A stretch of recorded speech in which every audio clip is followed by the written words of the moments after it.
comic section is an interesting sight. A touch of the electronic motor control button and giant presses roar into high speed. Large rolls of newsprint are quickly consumed.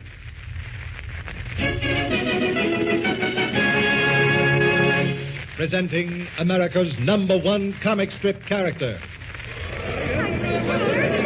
Up in the sky! Look! It's a bird! It's a plane! It's Superman! Yes, it's Superman, young America's stalwart idol whose astounding exploits are responsible for the unprecedented monthly sale of 800,000 copies of Action Comics magazine and over 1.25 million copies of Superman magazine. Hailed from Maine to California as the hero of the hour, Superman appears in 248 daily and Sunday newspapers, is on the air 3 times a week, has been licensed to manufacturers of dolls, games, play suits, raincoats, jigsaw puzzles, chewing gum, candy, balloons, and a host of other products. And beginning in January 1941, will appear in a series of Paramount animated cartoons. Jerry Siegel and Joe Shuster created Superman based on theirs and their parents' story of immigration to America, in response to pogroms and rising anti-Semitism in Eastern Europe and the Soviet Union, respectively.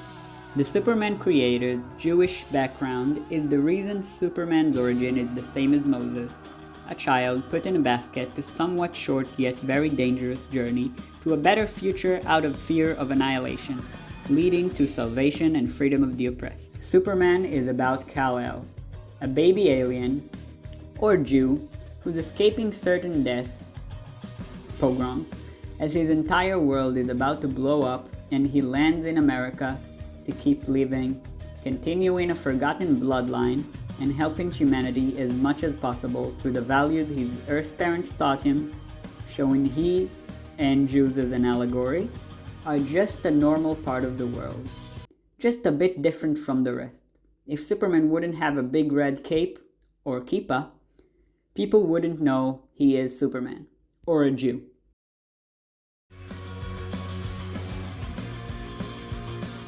Jerry and Joe saw what's going on with the Nazis in Europe, and these news led to a switcheroo on the upcoming mass suffering of oppressed groups and depicted a character growing strong and colorfully, not something the Nazis would like, as another way to combat anti-Semitism.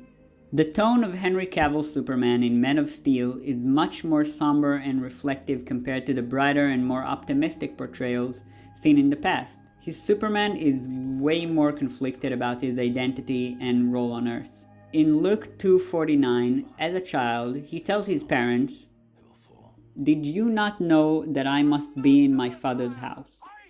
Like in the movie, where Clark as a teen wonders why he isn't helping people with his powers instead of keeping it a secret, Jesus wonders about his divine role in the universe. One of the key themes of Cavill's Superman is alienation.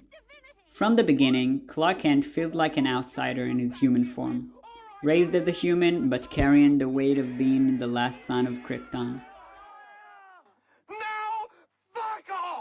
It represents Clark Kent as a reluctant, humanized savior who must embrace his divine-like destiny while, like Christ himself, facing the struggles of identity, whether he is human or not, responsibility for the world, self-sacrifice, and carrying the burden of other human sins out of his place as a sort of a messiah. But Messianic Christ Superman did not start with the Man of Steel. Superman's ability to overcome death, especially after his death in the Death and Return of Superman storyline, mimics the central Christian narrative of Jesus' death and resurrection. Superman was killed by Doomsday, an experiment who seeks only death and mass destruction. Superman sacrifices himself to save the entire planet from the hands of this incarnation of Armageddon. While dead, people were moved and thus began an age of Superman copies such as Steel, Cyborg Superman, and Superboy, who kept the legacy of this messiah until he unexpectedly returned to the living. A sort of adaptation to the story happened in Batman v Superman: Dawn of Justice and in Justice League 2017. According to Robert Revington in the book Crisis on Infinite Texts, How Superman Developed into a Jesus Figure, The association between Superman and Jesus became prominent mostly through cinematic adaptations. Often driven by marketing and financial motives rather than theological ones, in Chapter 3 it is explained that films often heighten the Christ allegory to resonate with broader audiences, while comics tend to delve into more nuanced storytelling. The chapter also emphasizes how these differences stem from the distinct goals of film versus comic book creators. After World War II, superheroes became more ingrained in the national identity and ideals, including those of heroism, sacrifice, and moral clarity. These values began to take on Christian overtones.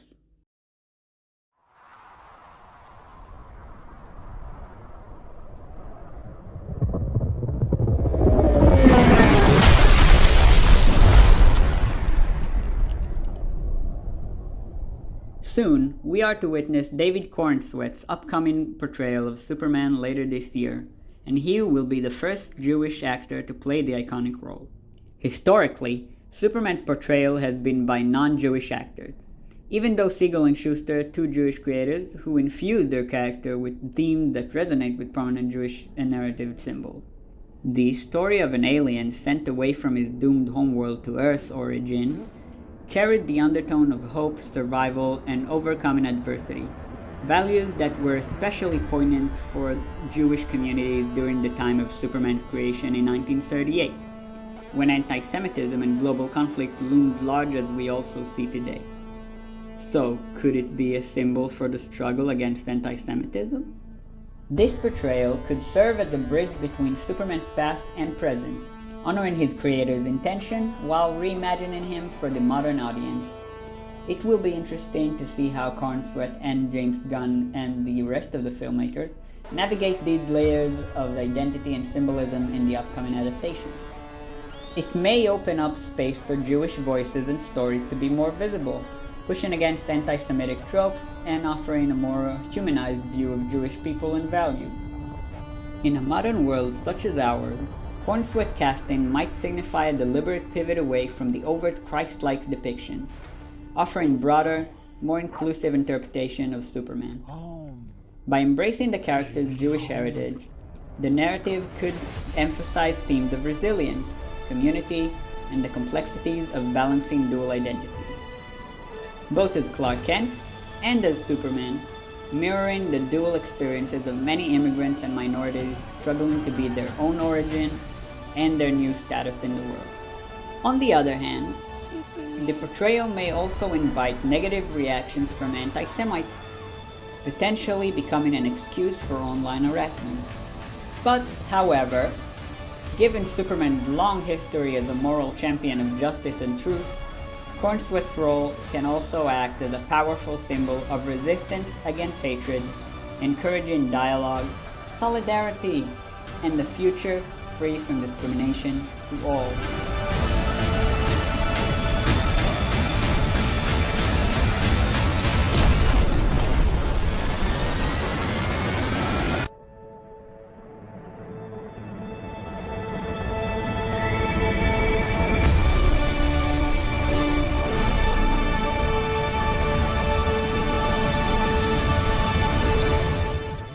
Or as Jews, at least hopes for it.